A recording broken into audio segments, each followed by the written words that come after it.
تحسه بيهز راسه موافقة بس في عينه سؤال، بيبتسم لك بس لسه ما قررش هو انت فعلا عاجبه ولا هو لسه بيفكر.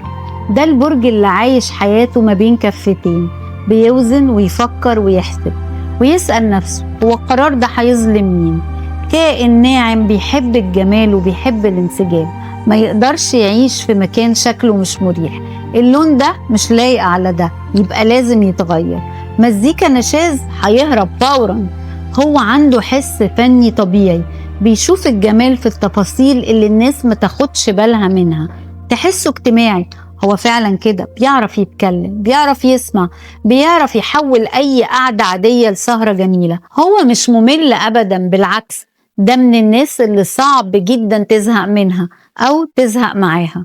هو جواه في تردد، في حتة حساسة بتدور على المثالية، جواه عاصفة قرارات وعين بتدور على الجمال حتى لو حوالينا كل الفوضى. هو الفنان المبدع الجميل، برج الميزان.